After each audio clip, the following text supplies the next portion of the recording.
చిన్న ఎగ్జాంపుల్, ఆ సిదిరి అప్పలరాజు కథ వింటే, సిదిరి అప్పలరాజు కొడుకు 18 ఏళ్ల పిల్లోడు.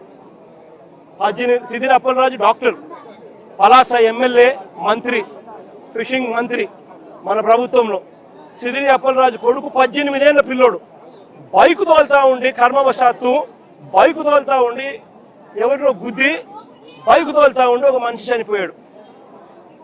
యాక్సిడెంట్లు అవుతూ ఉంటాయి, చేసింది నేను కరెక్ట్ అని నేను చెప్పను. బట్ ఆ పిల్లోడు 18 ఏళ్ల పిల్లోడు బైక్ తోలుతా ఉండి ఆ పిల్లోడికి ఏం తెలుస్తుంది? ఒకసారి జరుగుతాయి. జరిగినప్పుడు నువ్వేం చేస్తా ఉన్నావు?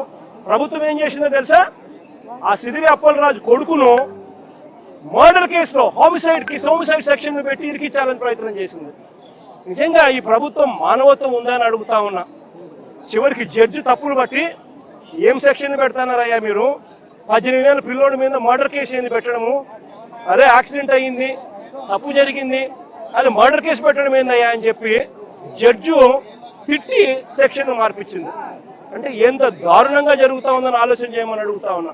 జువల్దినలో మత్స్యకారులకు ఇబ్బంది కలుగుతా ఉన్న పరిస్థితుల్లో తమిళనాడు నుంచి తమిళనాడులో బోట్లు వచ్చి మన మత్స్యకారులకు ఇబ్బంది పడతా ఉంటే ఆ బోటును మన మత్స్యకారులు పట్టుకొని పోలీస్ స్టేషన్కి అప్పచెప్తే ఇడిపించింది ఎవరో తెలుసా?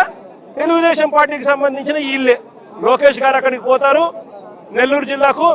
లోకేష్ పోయిన మరుసటి రోజు బోటు రిలీజ్. బోటు కూడా ఏంది, స్టేషన్లో పెట్టిన బంగారం మాదిరి బోటును స్టేషన్కి అప్పచెప్తే స్టేషన్లో పెట్టిన బంగారం దొంగతనం అయిపోయినట్టుగా బోటు దొంగతనం అయిపోతుంది. దానికి కారణం ఎవరంటే లోకేష్తో పాటు ఇంకొక తెలుగుదేశం పార్టీకి సంబంధించిన ఇంకొక ఎంపీ, రాజ్యసభ ఎంపీ.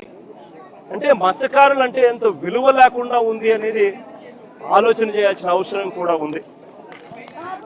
ఈరోజు రాష్ట్రంలో నిజంగా ప్రతి పరిస్థితి కూడా ఇదే మాదిరిగానే ఉంది. రాష్ట్రంలో ఈరోజు పిల్లలు సంతోషంగా లేరు. ఫీజు రీయింబర్స్మెంట్ అందడం లేదు. ఈరోజు ఫీజు రీయింబర్స్మెంట్ అందడం లేదు. స్కూళ్ళు అన్యాయంగా తయారైపోయాయి. కనీసం గోరు ముద్ద కూడా సరిగ్గా ఇవ్వని పరిస్థితి.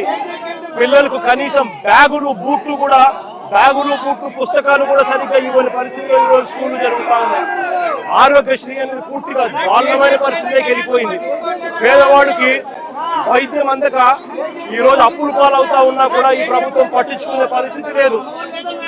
ఈరోజు రైతు అనేవాడు ఏ పంటకు గిట్టుబాటు ధరక రోడ్డెక్కే పరిస్థితిలో ఇవాళ రైతు అనేవాడు ఉన్నాడు. ఉచిత పంటల బీమా ఎగిరిపోయింది, ఆర్బీకేలు ఎగిరిపోయినాయి. రైతులకు అన్ని రకాలుగా రోడ్డెక్కుతా ఉన్న పరిస్థితి. సూపర్ 6లు, సూపర్ 7లు అని చెప్పి ఎన్నికలప్పుడు బాండ్లు ఇచ్చినారు. ప్రతి ఇంటికి వచ్చి సంతకాలు పెట్టి బాండ్లు ఇచ్చినారు. బాండ్లు ఇచ్చి సూపర్ 6లు, సూపర్ 7లు ఈరోజు మోసాలుగా మార్చి రాష్ట్ర ప్రజల జీవితాలతో చెలగాటలాడుతూ ఉన్నాడు. ఇదే పెద్ద మనిషి చంద్రబాబు నాయుడు. అన్ని రకాలుగా తోడు మేము ఉంటాము. పార్టీ తరపు నుంచి కూడా మీ అందరికీ కూడా మనం చేయగలిగిన సహాయం అంతా కూడా చేస్తామమ్మా. అది ఎక్కువ చేయలేకపోయినా కూడా ఖచ్చితంగా చేసే కార్యక్రమం మ్యాక్సిమం ఎంతైతే మాట్లాడుకొని అందరం కూడా మాట్లాడుకొని పార్టీ తరపు నుంచి మ్యాక్సిమం నీకు అందించే సహాయం కూడా చేస్తాం.